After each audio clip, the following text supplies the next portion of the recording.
الحمد لله رب العالمين، والصلاة والسلام على رسول الله سيدنا محمد سيد العالمين وعلى آله وأصحابه أجمعين. عزيزان وخوشويستان نشوي قتل جمعي مباركة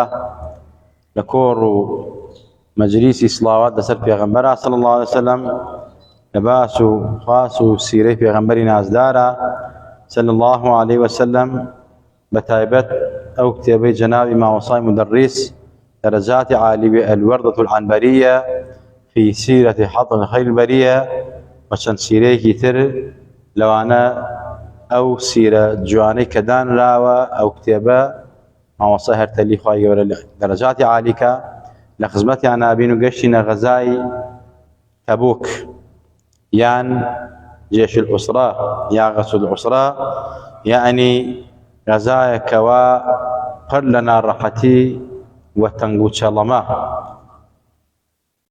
وكو اما جمان فكر بالراسي يعني لكاتي تنقانو زيقتها ام غزا روبروي پیغمبري خوابوا اما جمان فكر وثمان جيش الروم بشل هزار نفرو قشتون ببلقاء نزي عمان كبن بسر مدينة پیغمبرو صلى الله عليه وسلم صحابه كان لناوبا طبعا لو سردما دو امبراطوري قوره هو روما كانوا ساسانيا كان هميشه ترسيان لو وكا اگر هي زي تدروز بها روبرويان بيتوا مراسي كبيستويان لناو جزيره عربه ام هي زكوا هي زي پیغمبري خو هي زي اسلام صلى الله عليه وسلم اتل دروزبونا ولا قشايه امان ويستيان فلامار عندن بيش اوي كوا اسلام رابع والله پیغمبري خو كامي بيست وكو اما جمان فكر وثمان يكسر جيشكي قورينا بيكوا وحتى اما شيكر بالصحابه كان بمال وسامان اما دبن حضرت ابو بكر وما الله كبر، حضرت عمر نيوي ما الله كبر، حتى حضرت عمر فرمي والله يا ابا بكر لما شاف شيء موداته ناتو انا من لا هيش لك من في بركه لقال طوابكم اصحابي في غمري خواص صلى الله عليه وسلم زور براسي التزامي توابعا بديني اسلامه پیغمبر و هبوا كبيغمبري خواص الله امري كدا يكسر وفي ذلك فليتنافس المتنافسون منافسان كربجه بجه كدن حضرت عثمان وكو اما شما كخاوني قولتين بازرگاني بو قولتين تجارت قولتين سرماي خوي خستا او غزاي پیغمبري خوا صلى الله عليه وسلم نيفروش بخلتي فرمي خوا زياترن بيدا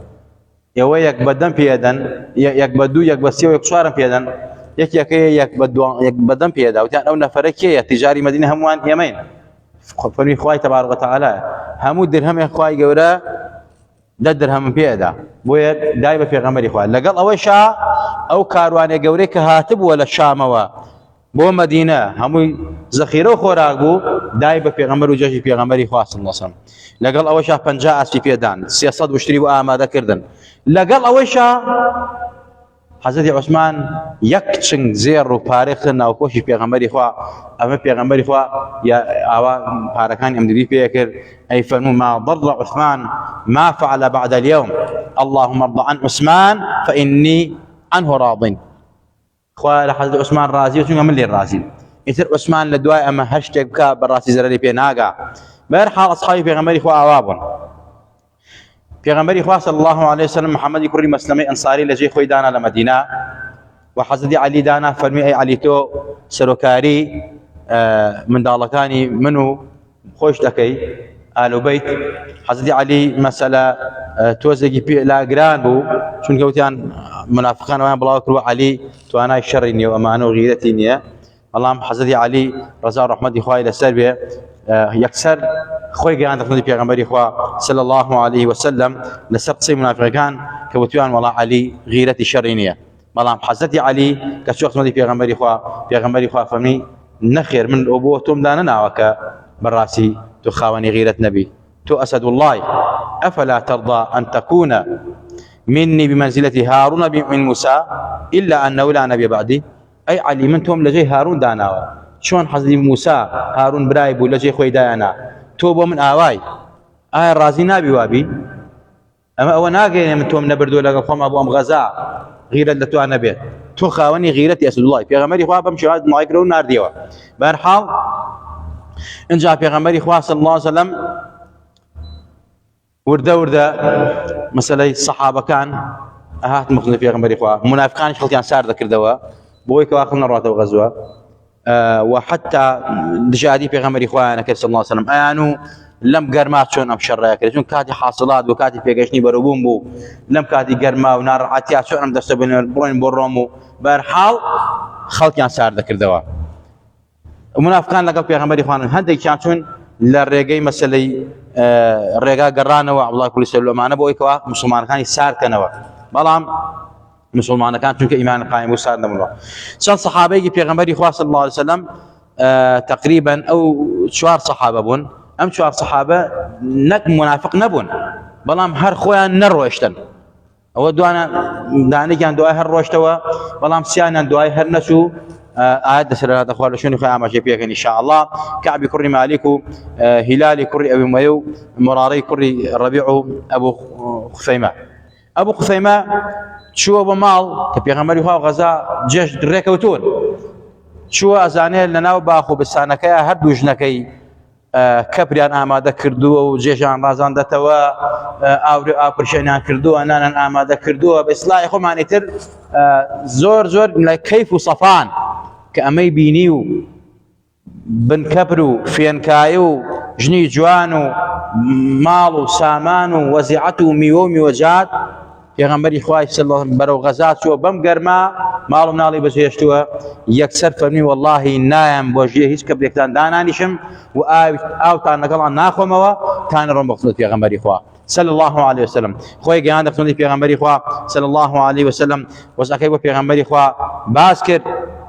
پێغەمبەری خوا صلی الله علیه و سلم دەستخۆشی لێ کرد، دوعای خەیری بۆ کرد، فەرمووی ئەمە گەورەیەت وەنوانگە، ئەمە ئیمان و دینە. پێغەمبەری خوا صلی الله علیه و سلم زۆر پێی خۆش بوو، دوعای خەیری بۆ کرد. اینجا لە پاشان پێغەمبەری خوا صلی الله علیه و سلم لەو غەزا ئەبوو زەڕی غەفاری بینی. ئەبوو زەڕی غەفاری وشترەکەی تەمبەڵ بوو نەیەتوانی بڕوا، ناچار وشترەکەی بەجێڵا و کەلوپەلەکەی دا بەسەر شان و مەلی خۆیان و بە پێکەوت دوای پێغەمبەری خوا بەتەنها. پێغەمبەری خوا کە بینی ئەو دیمەنە فەرمی سوبحان الله، ئەبوو زەڕ بەتەنهایی ئەڕوا و بەتەنهایی ئەژی و بەتەنهایی وەفات ئەکا. ئەمە معجزەی پێغەمبەری خوا صلی الله علیه و سلم. سبحان الله، ئەبوو زەڕ هەر بەتەنها بوو، لە دوای پێغەمبەری خوا هەر بەتەنها ئەژیا.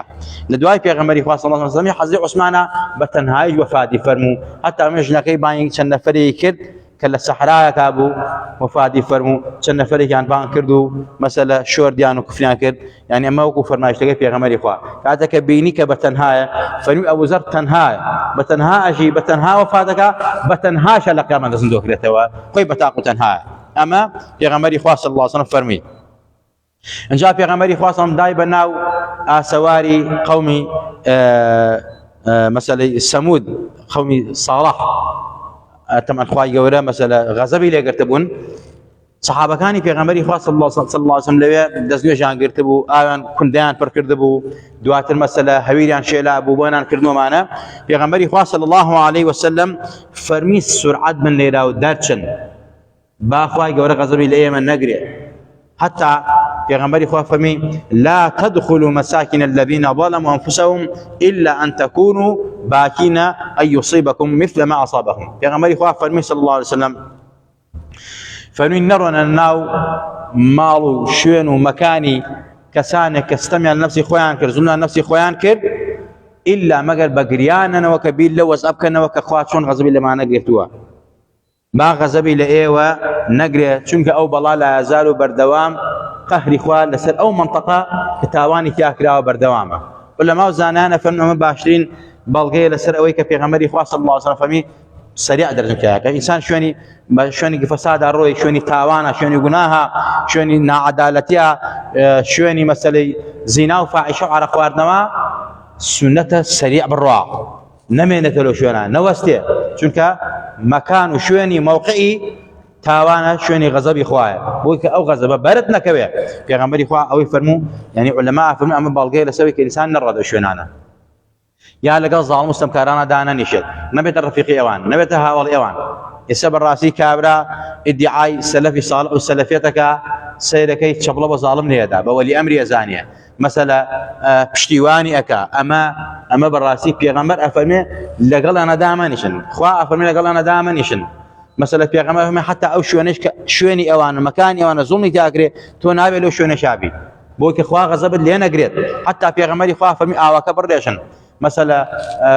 او تاني خواردوه حتى كنت كانت بريشن هويدا كان بريشن چونك قهر وغضب خواي گوري بيويا پیغمبر خوا صلى الله عليه وسلم سربازي نوسان تال الطي وقشنا تبوك كقشنا پیغمبر خوا صلى الله عليه وسلم كنوجي بياني هات پیغمبر خوا شو بود زوج تو زوري بيسو ناچار حضرت عبد الرحمن كري عوف برنويشي او بياني كر اما العلماء فن بلقي لسروي كوا سنه انسان چند دقيقه انتظار ينوج بكا وكو كيما انتظار بيان 20 دقيقه هذا كانت المساله تشارك يا دقيقه اما السنه دي پیغمبر خوا لمواتو صحابه كان شاوري پیغمبر اكل بلا كزانين درنگ و پیغمبر شتان هذا تو حضرت عبد الرحمن شو حضرت عبد الرحمن كري عوف برنويشي كر ايت پیغمبر خوا ركعه دوما فرياكو ركعه كي قال انا كل دواتر اول كي تاوا كلمه تشريعات يا سايا بومنو توكا انسان كدواك ونجبك پیغمبر خوا بك صلى الله عليه وسلم ان جاء پیغمبر خوا صلى الله عليه وسلم غزوه مثلا تم كدرج لتبوك مايا وقص جمع كر نوجكاني قص جمع كر اما انا كاين كانسان هل ليله روج بو عرض بيكا والله من سفر شلون نخير لا سفرك قص جمع دروستا او سفره اندازه دو مرحله بيت دو مرحله يعني هر مرحله 6 كيلومتر يعني دو مرحله كه 8 كيلومتر او بان بيت علماء فرمون حتى شش تحديديه دروسه لها شتاي تقريبيه يعني سرو هشتا انسان تواني بك خلاف هتيانا منه بويه كواتا انسان كتشوبو عربه شوبو تانجرو شوبو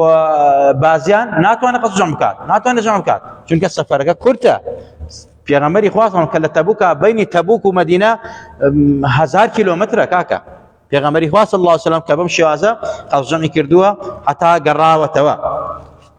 ان جاء ايزان خوشويستان پیغمبر خوا صلى الله عليه وسلم كأم مدة لتبوك ابو مثلا كافركاني جرباء ازرحوا مثلا بحسو اي لو اعمانه هاتن نيونيلا ناد وقت پیغمبر خوا مسلمان بن ايمان يعني هنا عفو هاتن قران تفسير كردو ايمان هنا بلام جزيان بپیغمبر خوا دا لسر وكوا پیغمبر خوا سر مالان بپارێزێ ئەو جیانی سەرانە ئەم سەرانە ئەوە ناگەێنێت کە مەسەلەی بە زۆر لیان بسێنرێت تا لە ئیسلام لە فەقیر و شارە نەسەندووە ئەمە بۆ پاراستنی سەر و ماڵیانە وەکو چۆن ئەمڕۆ حکومەت زەریبە ئەسێنێت لە خەڵکی هەڵ مسڵمانیشە بە حسابی ئەوەی کەوا سەر و ماڵێ پارێزێت ئەمەش تەبعەن پێغەمبەری خوا صلی الله علیه و سلم کە چووەتە هەر مەنتەقەیەک ئەوانەی کە مسڵمان بوون مەسەلەی زەکاتی لێسەندون پێغەمبەری خوا لە ماڵن ئەوەش کە مسڵمان نەبووە بۆ پاراستنی ماڵ و سەر و سامانن پێغەمبەری خوا فەرمی خۆی وە زەکات نادەن مەسەلە ئێوە سەرانە بێبن بۆ ئەو حرەسە حمایەتی و ئەمانە کە ئێمە هی ئەوەیکەن ئەمە ئەو جزیە لەبەر ئەوەیە عەلمانیەکان زۆر جارە لەسەر ئەمە شت بۆ مسڵمانان دروست ئەکەن ئازیزان و خۆشەویستان اینجا پێغەمبەری خوا صلی الله علیه وسلم کە لەگەڵ سەحابەکانە لە مدەی تقریبی دەڕ و دانەڕۆژ لە تەبووکە مایەوە پێغەمبەری نازار سەڵات و سەلامی لەسەر بێ حتى لمدة أم دروجات پیغمبری خوا لە تەبوک نەترازا بڕا بۆ لە بەڵقا بوون نزیکی عمان بوون حضرت عمر لەگەڵ پێغەمبەری خوا دانیشت و باقی سەحابەکانی تر پێغەمبەری خوا فەرمووی مشاورەتان پێکەم ئایا ئێمە زیاتر بڕۆین یا زیاتر نەڕۆین صحابەکان مثلا لەوانە حضرت عمر فەرمی قوربان ئەگەر ئەمری خوایە وحیە ئەوە ئیتر پێویست ناکە مشاورە بە ئێمە بکەیت پێغەمبەری خوا فەرمووی ئەگەر وحی بێت مشاورەتان پێ ناکەم فەرمانی خوا نییە بەڵکو ئەمە ئەمرێکە ام اموراتي مثلا جيش اموراتي مشاوره حضرت عمر فرمي قربان يا مهاتن وكبلي هيزي خما من سلمان خوي خما من درخس كاوان اتر نتوانا برامبر يما بوسن بقرينا بمدينه بوي كوان مندوبوني صحابه كان مندوبونيان درجه او بيغمبري خوا صلى الله عليه وسلم مثلا امري قرانوي دا وبورو مجدركو كبراسي اسلام هيزي كيوا اسانيه توبي بيبسري او لناوان بري او هيزيكوا تواني بتناو خاكي تو وخلقكي لقاور ولا امانه بين مثلا صلح لقلب پیغمبري خوا كان وجزيج بن تبوك بدس روما كان ابو پیغمبري خوا شو أبيو معسكر شيدام مزاندو وهذي خوش اللي سلمان مرة مكان جاء بيغمبري خواه صلى الله عليه وسلم هر لو كادو ساتا مسألة كاليوبو فرموي ام شو باكي بهيستي ام عزيز بيغمبري خواه ام بابهيزا هر كسك جلوي حيوانك خوي بقريو نروا تدروا نروا بملاولا حتى فرميت اما بيغمبري خواه فرمي كيك لها ولان بو بيساي كردن شو دروا توشي تنگا نفسي زور ناراحت بو چونك امريكي بيغمبري خواه شكان صلى الله عليه وسلم حتى افرمي واشتركي بابردي هالروي دوزيانو لمنطقه طيا دوزيانو او اندبا كبهيز بو طبعا معزانا لم غزار رويدا بيغمبري خواه صلى الله عليه وسلم لباشان كبيغمبري خواه كراب ومدينه انجا هولي تيروري بيغمبري خواه درا هولي تيرورو كشني بيغمبري خواه درا جا بيش او برنا سر ام هولي تيروري بيغمبري خواه صلى الله عليه وسلم باسي او سي نفر ابي بكين كبيغمبري خواه كراب ومدينه او سي نفر كحزي كعبي كري مالك ومعنا طبعا بيغمبري خواه عقوبه غير تشيبو اوان خوان وكو الله تعذيبي نفسيا اخوار كشون لقى بيغمبري خواه اصحابي بيغمبري خواه نروح شنو بس ركوتويش قرانا وبيغمبري خواه اصحابي بيغمبري خواه اما انيش طبعا دعاء ايات سلام دابزي جاء ان شاء الله لجمعي اتيا باذن خواه اما جاء بوا كاين بو كزو التفاصيل بيندين جرين اوي يا مبزانين اما اخير غزاي بيغمبري خواه صلى الله عليه وسلم لدعاء ما يتر بيغمبري خواه ورده كحجي مع الله اكا ولا دعاء بيغمبري خواه صلى الله عليه وسلم نخوش اكوي وفاتك بلام بيش وفاتي بيغمبري خواه چن وضع يدير بسر بيغمبري خواه اصحابي بيغمبري خواه تولوي كمساله هولي توركرني درس كلمه زوج الضرار وهروها چن حادثه كي ناخوش بسر بيغمبري خواه اصحابي بيغمبري خواه هات صلى الله عليه وسلم خواه يقول لهم الله يكمل راضي به قال لهم الله يكمل خوش به يا ربي خواه عاقبت من الخير بيري يا ربي خواه لنا وتعالى من خوش بي يا ربي خواه جان نروج قيامته بيغمبر ناصر باغ مان كو درمانك برتك وشفاعتي خوي مان بخا يا ربي خواه لدفارين واصلاح حال اخوان وخانات مالك بايمان ومان جنوبان برمزن دوما كروا يدرد بالله نخوشنا خوش خوان وخانات مال لادا يا ربي خواه ولات ما فارزاك لهم خيران نارحتي وفتنك يا ربي خواه اويد صوزي ام دين وبرنامج تو يا خواه بركة الرحمن خود برجانا بسريع هر كسيك دجمن بم ديني تويا دجمن بيغمبري تويا صلى الله عليه وسلم دجمن اصحاب كاني بيغمبري تويا صلى الله عليه وسلم يا ربي خويا ماي تفرقوا اجاو في اثنين لا مسلمانانا تفرقوا اجاو ان يتوا سكاتب زانان علماء امتي اسلامك يا ربي خويا اگر شاهدات هدايدي اگر شاهدات نخوا تفرقتنا كي نقول مسلماني كي توا امين اقول قولي هذا واستغفر الله لي ولكم ولسائر المسلمين السلام عليكم ورحمه الله